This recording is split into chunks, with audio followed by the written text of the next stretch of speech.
A-t-on l'occasion de réaliser des projets concrets à l'école et si oui, à partir de quelle année? Merci. Alors donc déjà l'école offre la possibilité de réaliser des projets chaque année. Donc même quand on était en classe préparatoire, il y avait un projet par an. Alors c'est sûr que les projets quand on est en classe préparatoire, ils ne sont pas du même ordre que les projets d'ingénieur. Donc je dirais que ta notion de concret démarre en troisième année, donc la première année d'ingénieur. Et ils vont monter, le côté concret va vraiment monter jusqu'à l'Eleven Week Project, où c'est un projet de 11 semaines qui est réalisé donc, par groupe de 2 à 10 étudiants, si je ne dis pas de bêtises.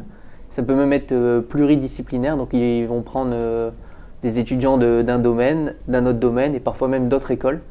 Et ça va répondre à une demande directe d'une entreprise. Donc là, pour faire plus concret, il n'y aura pas. C'est-à-dire, il n'y aura pas?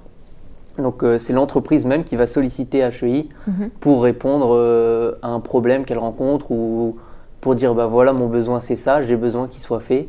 Et donc les étudiants ont 11 semaines pour travailler ensemble et répondre à la demande de l'entreprise. Donc ça c'est en quatrième année? Ça c'est en cinquième année. En cinquième année. En fait chaque année a un projet.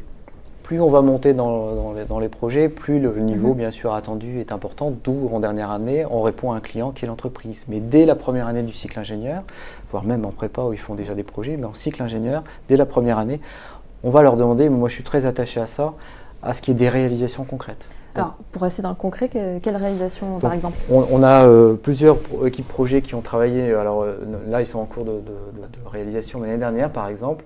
On a eu des réalisations concrètes, par exemple d'un robot suiveur, ça c'est pour imaginer le bagage qui va suivre le voyageur.